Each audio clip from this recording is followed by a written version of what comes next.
Hey, do you want to hang out with us for the next 9 months? Maybe more. Okay, here's the deal. We want to start a second journey to having a sibling for our son, And grow our family? and we can't do it ourselves. We need help. We're looking for our next hero. Is that going to be you? So the way that we're doing this is through a company called Nodal Surrogacy, and Nodal has really tried to eliminate some of the middleman and put the surrogate first.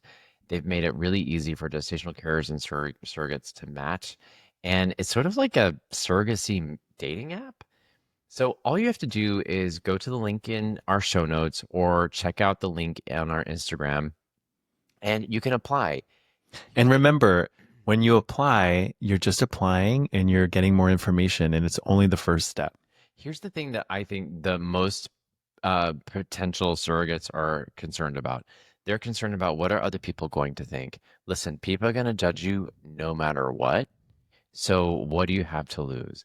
The other thing that most surrogates are concerned about is what is life like afterwards. And let me tell you, we just moved 15 minutes away from our first surrogate, who's now a very dear friend of ours. And we get to see her all the time. I mean, we obviously kept in touch with her before, but now it's so great. We get to see her for lunch, and she can stop over and say hi and see Maverick if she wants. And it's like almost like having the best aunt ever. So if you want to be the aunt in our lives and like help us grow our family, we would love to meet you. Go check out the link in our show notes, and we'll keep you updated here on the podcast as our journey goes. There are little things you can do, like not even little, they're just sort of medium size. It's like showing up in spaces. If you have a kid in school, asking questions that you think, like from this podcast, you hear about something, you're like, oh, wait, what is my school's like anti-bullying policy? Do they have a policy about how they treat LGBTQI plus students? How do you handle like families with different, different structures? Asking those questions at of your administrators. If you see something that you're like, I'm not sure how that would feel for my like, my two friends who are gay men and have kids, speak up, point it Um, out. And that is advocacy. I mean, if you mm, can and you have the time, great, show up at a school board meeting, run for office, be active in your community that way, but you don't have to. You just have yeah. to see something, say something. We wanna be the nicest neighbors that you ever knew. To us, you're always welcome, whether right, left, red, or blue. There's so much love inside us and a world to send it to. That's the reason why we've gone from Broadway to husbands to dads. Come over and visit us. Hi. Okay, welcome back to the Husband Sadaz podcast. Welcome back. Good to have you here. It's been so fun, like rolling these episodes out every week and hearing from so many of you. And if you haven't gone and subscribed to whatever Subscribe and leave a review, please. yeah, and make sure you leave a review because that really, really does help us. But you're also welcome to just like DM us and let us know what things you want to know. Ask us questions. One of the things you probably don't care about, but if you're watching this on YouTube, which we do release the videos every week, you'll see this beautiful arrangement of flowers between us. Who created these flowers? Papa. Every single week now that our son wants to arrange flowers. He's a florist. He's a 3-year-old florist. And so this particular arrangement he made yesterday. Yep. And I believe there are 5 different flowers in there. And he picked them out. I let him pick them out. So typically, like yesterday, for instance, because one of the last times I let him pick out flowers, he picked out way more than I wanted him to. And he also picked out ones that were like $10 and up. And I was like, so this time I was like, we're only getting 2 flowers. He was like, so many, so many. And I was just like, okay, well, we'll see. But luckily, everything that he was picking was like $4.99 and under $10. So I let him kind of, I did have to say no a couple times. I was like, no, not that one. And so this is what he picked. And then we came home and Cool. yeah. But I love it because we go into Trader Joe's, and the Trader Joe's here in Orlando. First off, if you're listening to this Trader Joe's, please open more locations In Orlando. maybe one in Winter Garden. Yes. Because there's only one that we have to drive really far to, but we're dedicated Trader Joe's fans, so Because, we're not really the best chefs.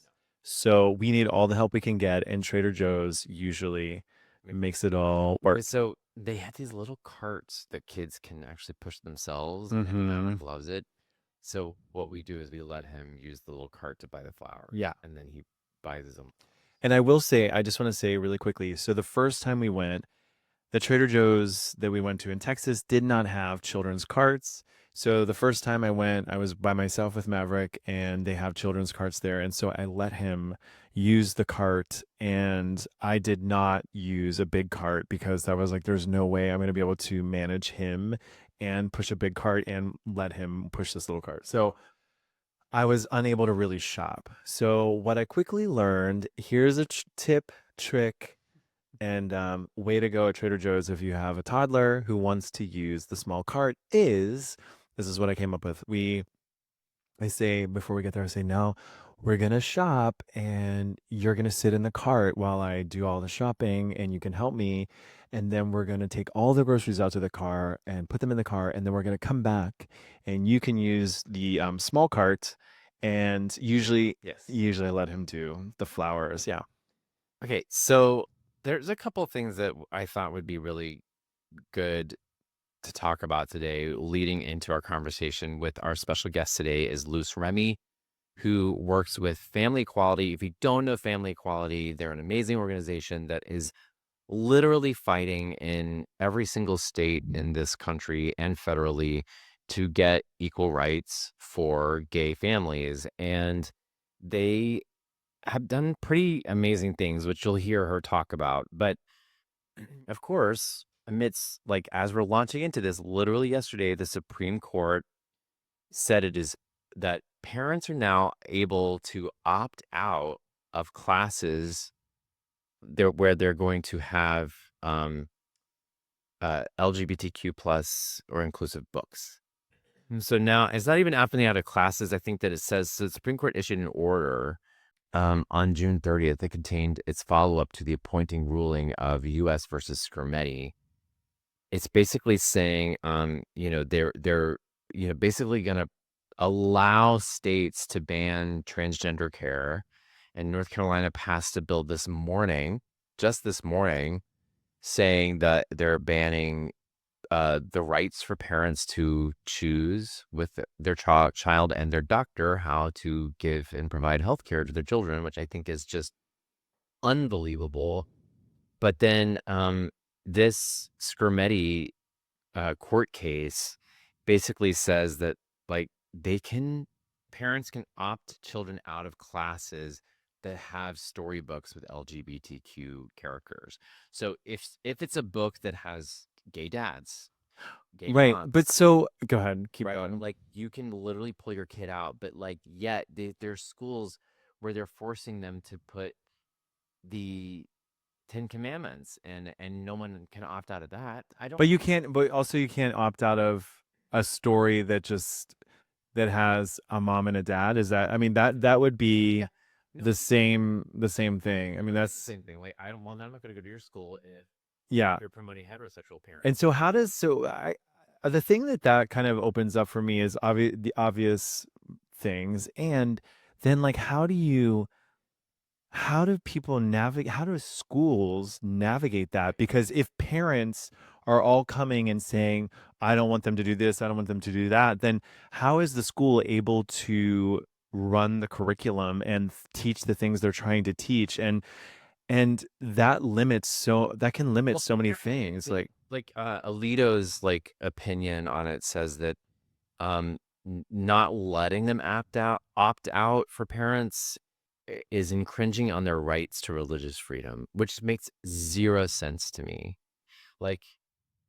Being gay is nothing to do with your religion, and school has nothing to do with religion. If it's not if it's not a religious school, then what's the that is so That's so infuriating and so Well, and it also just makes you like if it just forgets that all families exist. Like it's really, really infuriating. So we could talk about this forever, yeah, we really could. but it's just a good reason to know why family equality exists because they're the ones going in there and they're in the courts and they're providing the lawyers and they're creating fight back for this legislation. And I think it's sad. It's just really sad. I think it's really sad mostly because I think about young kids. I think about Maverick when he starts school. We have to find a solution for him where he's not going to feel othered because he has two dads. So basically, is that saying that if my son were to go to school and read a story, or like if he wrote an essay, what I did this summer, right? If Maverick went to school and said, what did I do this summer? Well, my dada and papa took me to Lake Tahoe. He wouldn't be able to say that sentence. Is that what that's I saying? mean, this is where it gets complicated, Right? I mean, that's what that's saying. So So, why I think it's super important that, we support organizations like this. yeah. And I think that you'll find a lot of insight and insightfulness from our conversation with Luz. So take a listen. Let us know what you think. Again, come and leave a review after this or DM us and let us know what you think. We can't wait to hear your thoughts. And subscribe wherever you listen to your podcasts. Enjoy. Hi, Luz. Welcome to the podcast. Hi, thank you for having me. I'm excited. So glad you're here.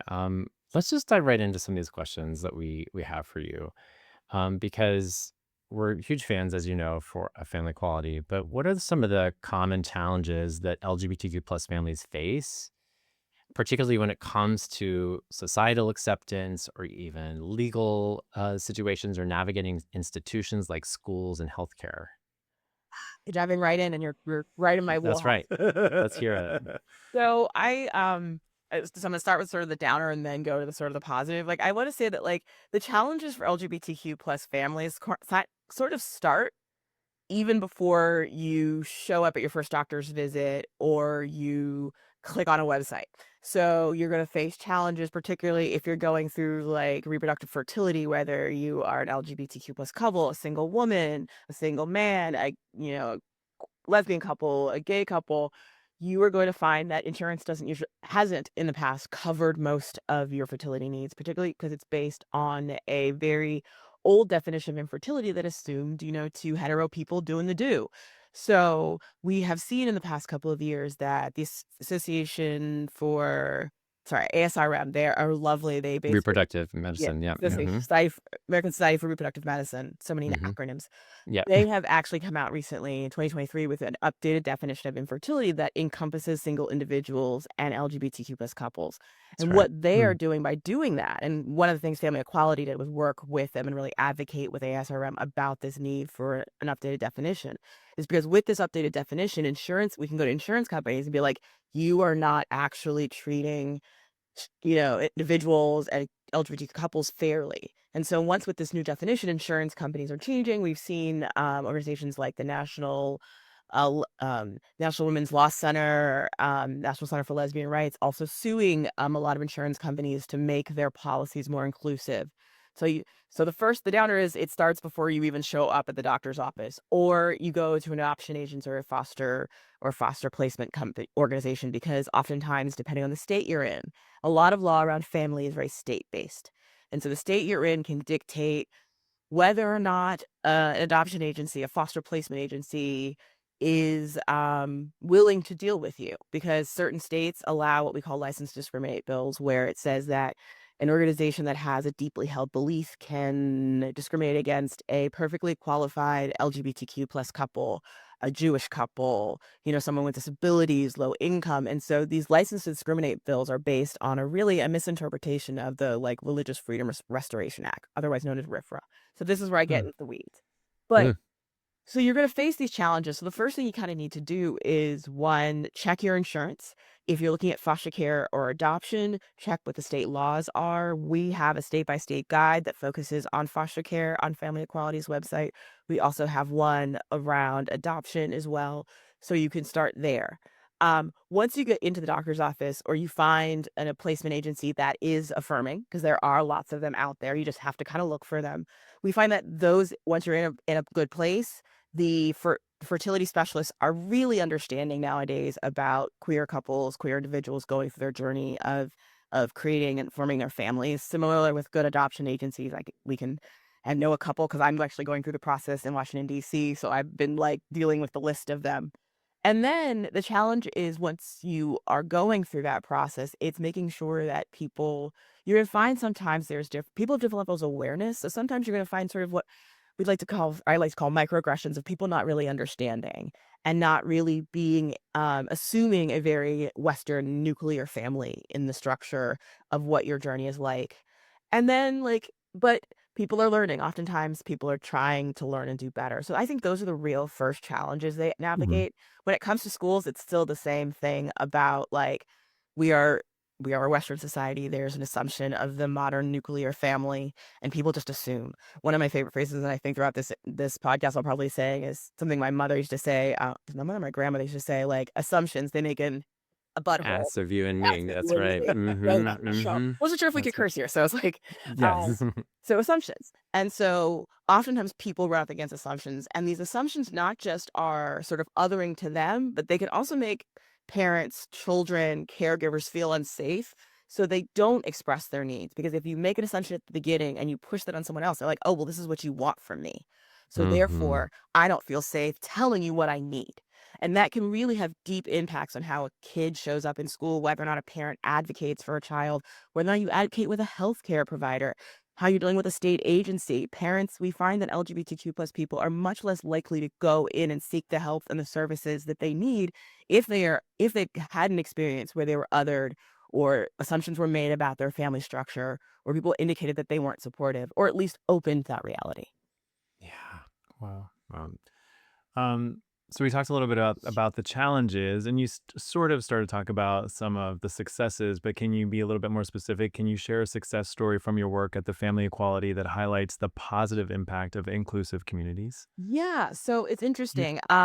So we worked for several years in the 2010s around the Parent-Child Security Act in New York State, and it was removing bans on surrogacy. It was it was redoing the New York State code such that it was really welcoming and understanding and recognizing parents and children created through the process of assisted reproductive technology. And one of the things I think is a success story is a lot of the individuals that we tapped to be part of this who helped us craft our campaign, who were working in coalition with us. One of those guys, when I met him, he was, not when I met him, when a colleague of mine first started working with him, he was single, doing the work, amazing dude. Now he lives in New Jersey, has 2 kids, and is married. And I see them running past the screen in the middle of our meetings about, so let's talk about marriage in New York State and other sort of LGBTQ issues. And it happens dozens of people have done that. I saw how as we have worked in states, people are therefore seeing it's possible. It's that old phrase of it's easier to see it it's easier to be it if you can see it. And so Mm. people seeing that these laws are changing, seeing that it's possible, they're opening their horizons. There are couples, individuals who are like, I never thought that as a queer person, I could have a family. Oh, wait, not only is there marriage, so great, I can get married, but even if I don't want to get married, oh, I can be a parent. Like there are laws that allow me to fulfill those dreams. So I was at Men Having Babies, they're convening in New York, and I was talking to all of these wonderful men who were going through the process as a couple. I met this great guy who was in his late 20s, and he's like, I want to be a father, and I'm going through the surrogacy process on my own. I'm working with my parents, it's a whole thing, and I'm just like, "Look at that." Like, those people Mhm. are the reason I kind of get up every day with joy, because if I ever feel down, I can literally just click and see your kids, my friends' kids, my colleagues' kids, the families they're creating. Some of them don't have kids, but seeing how joyous they are in their multi-generational households and how Mm. they're showing up as their whole selves. Mm. Amazing. I mean, I don't think we knew that this was possible growing up. So it's almost so amazing to see that and to see such advocacy happening. But I'm really curious when it comes to people who, let's say their kids go to a school that have LGBTQ parents. one of their classmates. What are some common missteps or like unintentional insensitivities you were kind of alluding to in a minute ago that you've seen, and how could people avoid them? I think it goes back to like assumptions. Don't make assumptions. And honestly, people I think people forget or sometimes don't understand that their curious or that their confusion or curiosity can come off as very confronting. And so, one, don't make assumptions about people, but two, also be vulnerable in your confusion. Meaning approach people in a way that is curious and being, and I have often said, like, ask people questions and ask them from a space of vulnerability, like saying, "Hi, I like," let's just say, I don't know, you're in the carpool line and you've seen this woman or this, a better example, this non-binary person Hmm. showing up to pick up little Susie, and you've seen them on multiple occasions, but you're not really sure. They don't always show up, but you don't know who this person is. You can literally be like, "Hi, my name is this one's parent. I go here, and, like, I've seen you here before, and I've seen you with Susie, and Susie plays on the playground with my child. Who are you? What is your name? How are you connected with this child? Like, I just wanna know because I like getting to know all of my child's friends, caregivers." Don't assume that they're a parent. Don't assume what the relationship is. Just ask the question. "I'm curious. I didn't know, and I want to know these and I want to know you." That sense of I want to know you versus who are you? Why are you here? It's the same question, but it's asked in very different tone. And I find that that leads to openness and it leads to people feeling like, oh, you may not know me and you're curious, but I'm not sensing you're being like rejecting. And I think it starts with what you said, like don't making assumptions, because we've definitely had people go, is that the kid's mom about a babysitter? About a babysitter, Yeah. yeah. Well, and immediately that kind of shuts us down. Like, Mhm. no, our kid doesn't have a mom; he has two dads. But it's an interesting, like that assumption that already made that a kid has to have a mom Right. is already made in so many people's minds. So if you don't make that assumption, Right. then you can come from a place with more curiosity. I love that. Yeah, and honestly, like the phrase, like one of the phrases I've learned to use just in my life. I work in a lot of spaces that have so many different types of families, also people from all over the world. So my phrase is always, "So how are you connected with blank?" I love that. That's great. That's great. Yeah. It allows them to give you as much information as they want. It makes you seem interested, but also not making an assumption.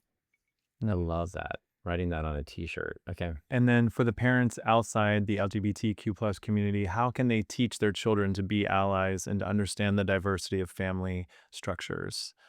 I try to think about it like how do you do that? And I'm like, my honest answer is like you can do it in so many different ways. I think Right. one, it's about modeling the type of behavior you want your child to modeling who you want your child to be in the world. So think about I love this line from Into the Woods.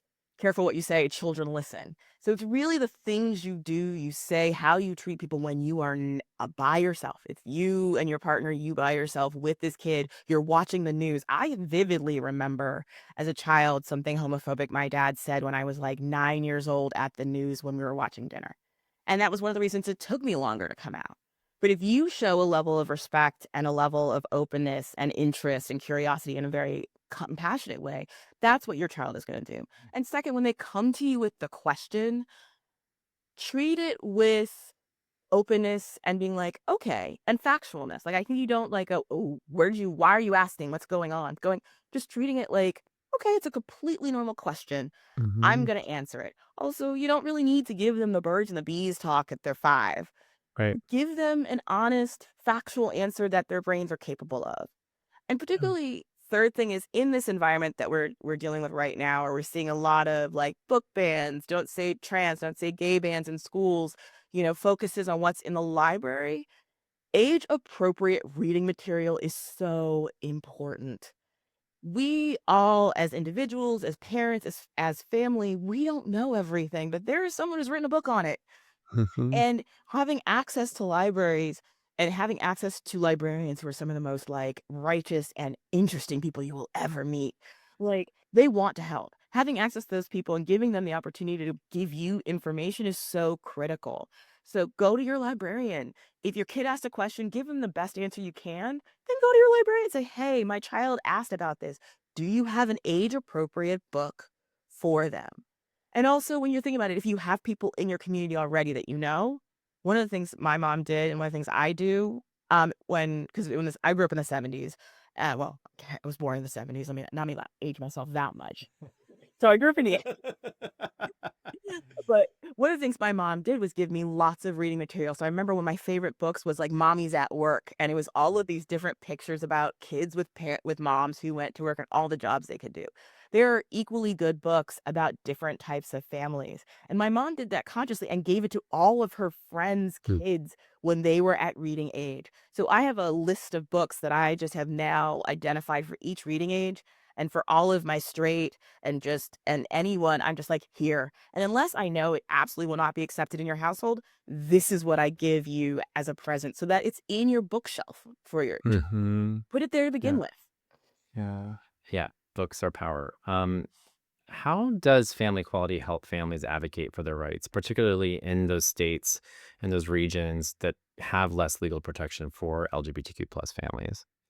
So we sort of focus on a sort of a three-legged stool. It's advocacy, education, and connection.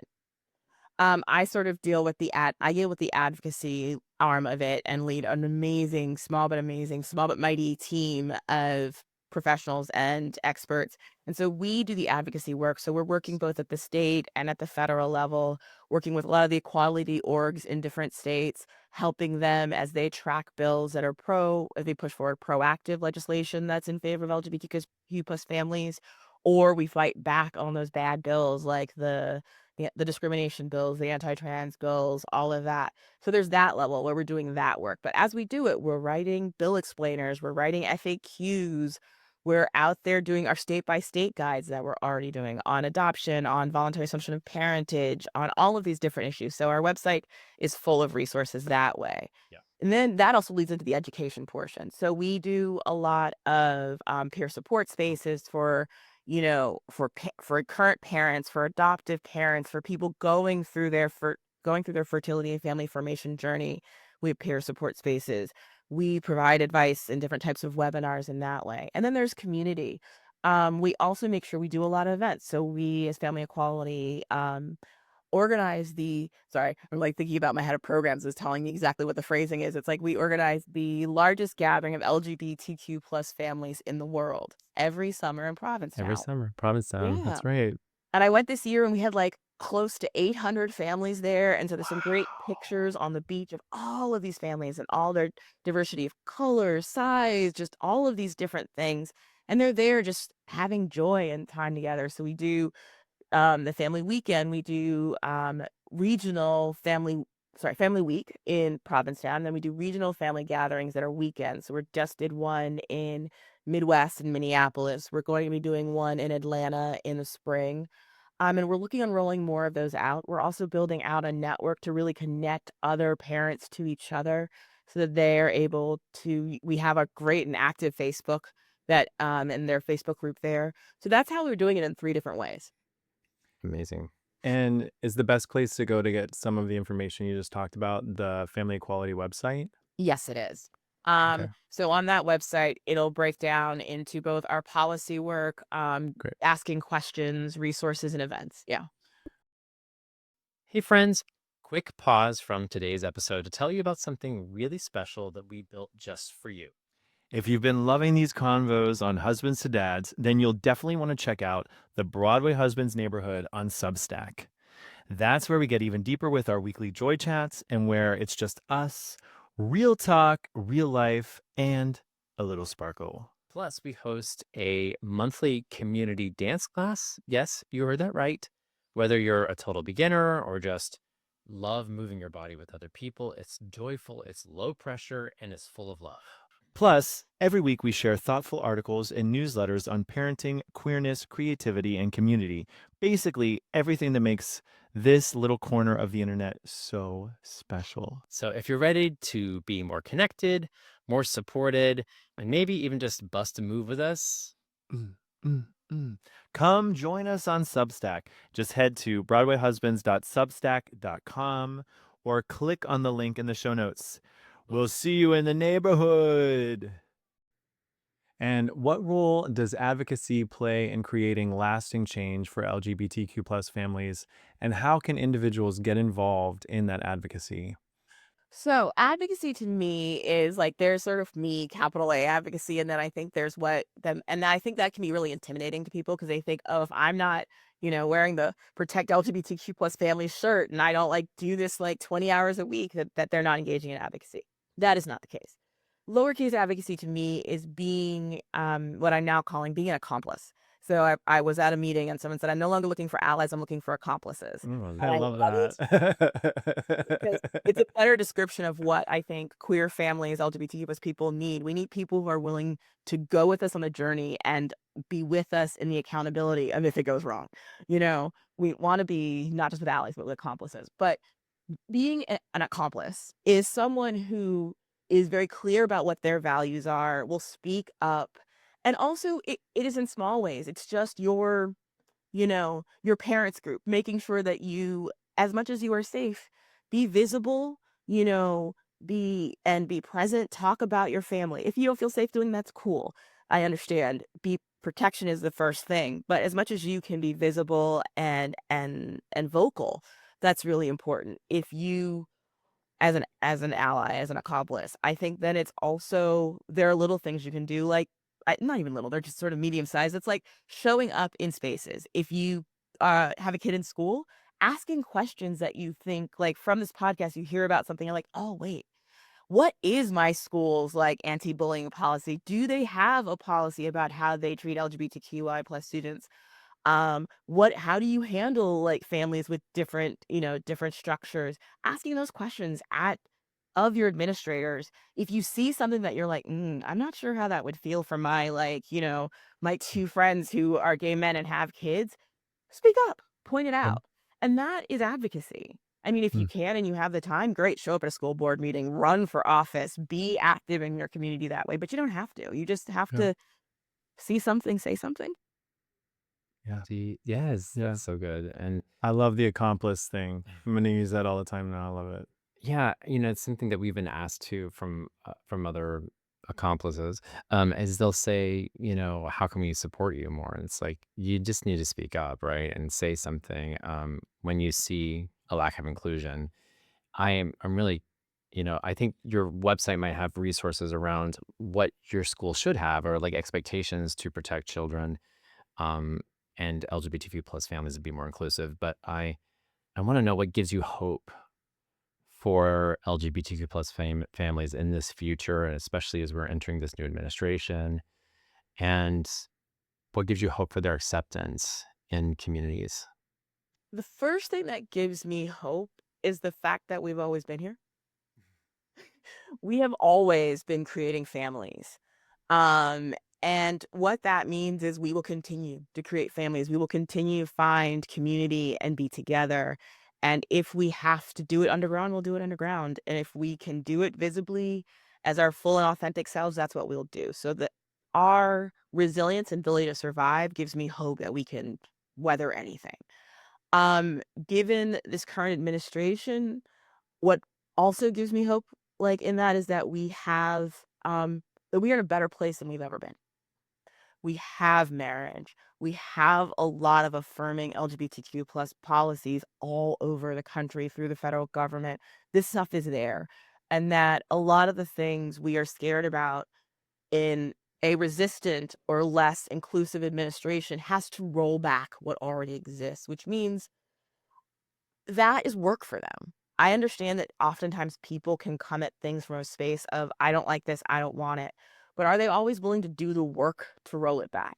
So that doesn't mean they're not going to, but it's going to take them some time. And in the Hmm. meantime, we get to do the act of showing and the work of showing, like, no, this is why this is beneficial. And Mm, honestly, a lot of the protections that we have, a lot of the things that we are so concerned about and I spend my time sort of advocating on don't just benefit queer families, LGBTQ plus families, they benefit all families. It's like right.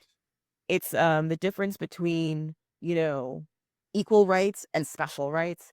99.9% of the things I'm advocating for are equal rights. And when I advocate for them, they help all families. Hmm. So it's not that I'm going there being like, my people are special. We just want our own little corner of the sky and no one can touch it. It's an exclusive club. It's not.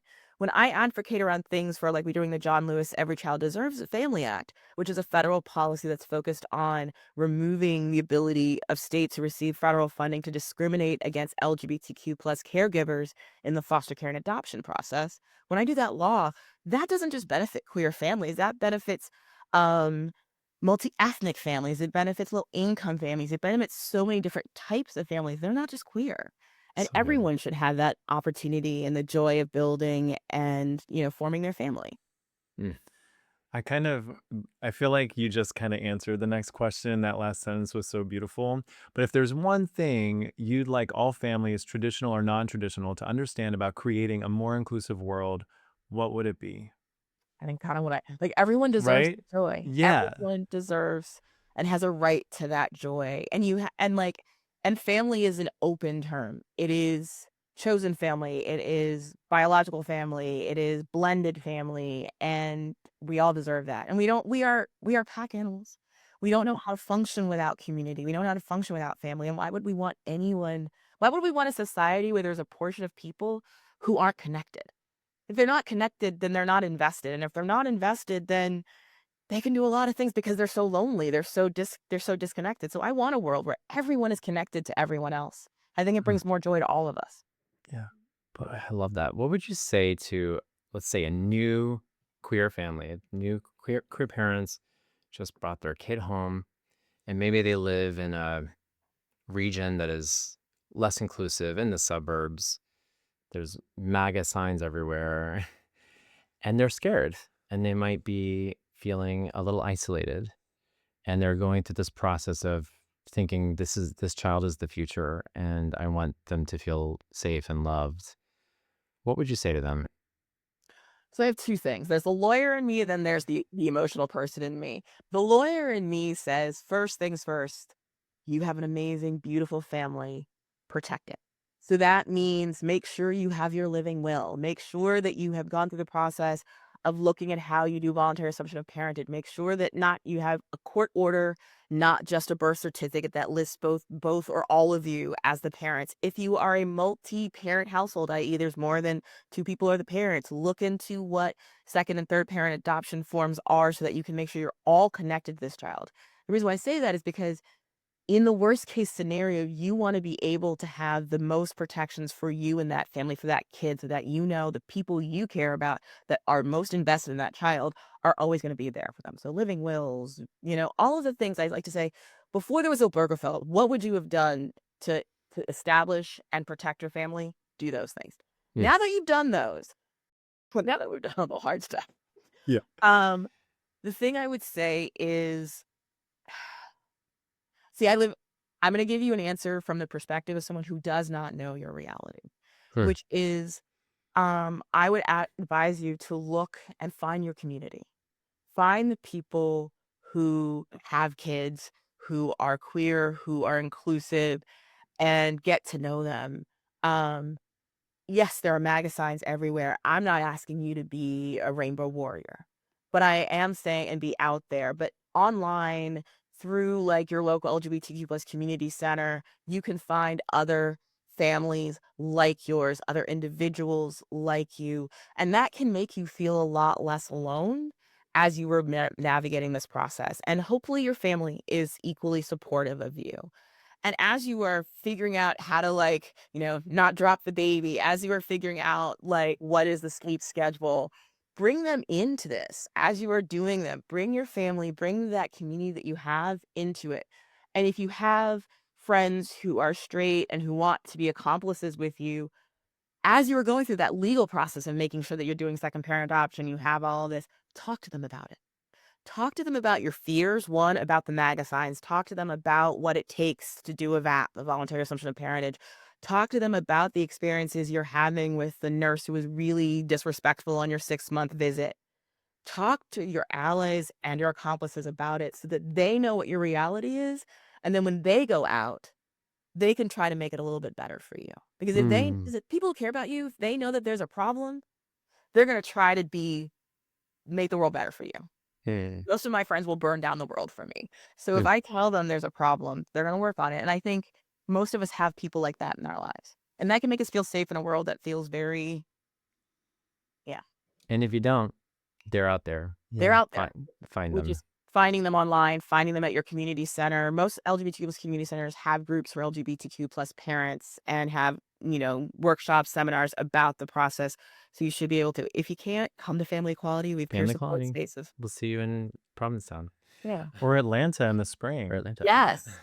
And then how can listeners support the work of the Family Equality and stay connected to your initiatives?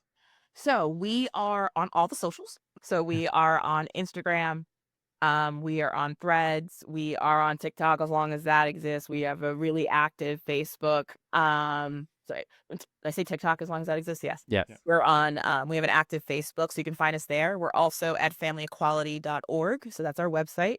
It's a very thorough one. It has lots of information and lots of ways to reach out. Obviously, we are a 501c3 nonprofit, so you're welcome to go online, go to our website, donate to us, come to our events. We do Family Week every year. That is a pay as much as you can, but also we always welcome when you're there, give us a donation.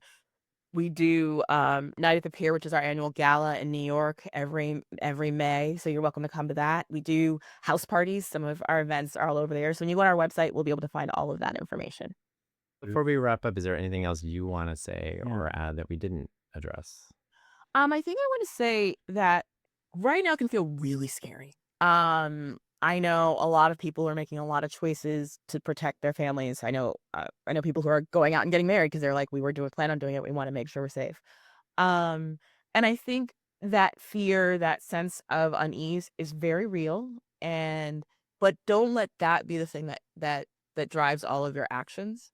Acknowledge it, just doing it a little bit, but then also look around you, look at your friends, your family, your community, and understand and look at how resilient they are. Think about all the things you've been through in your life and really be grounded in a sense of your own capabilities, your own resilience, and know that there are organizations like Family Equality that were out here. If you are scared, the internet can also be a scary place, but like the internet also has amazing organizations, amazing individuals out there. Look for that information and see what, as you were being scared, one, look to find resources, find information, and then be as active as you can. I find action makes me feel more secure. Loose, like anyone who's going to reference Into the Woods during an interview is And teach me the new term accomplice. after my heart. This has been So, amazing. Yeah. Thank you for I'm so coming happy on I'll be here. today. All right. So we really hope you enjoyed this conversation with Luce. And also make sure you go follow Family Equality, join them. We really want to go to Family Week at some point in Provincetown. We'll be able to, I'm thinking next summer we might be able to actually do it. Yeah. Because Maverick will be at a good age and we might be financially in a better place to be able to do it. And also remember, don't just be an ally, be Oh yeah, what does she say? I don't want allies, I want accomplices. Yeah. Don't just be an ally, be an accomplice after listening to Luce. And next week we're gonna have a big conversation about our move to Florida. You're gonna hear all about that. What? Wait, we moved to Florida? Yeah. Yeah, we did. We did. It's been quite a journey. Yes. All right, well, see you next week. Bye.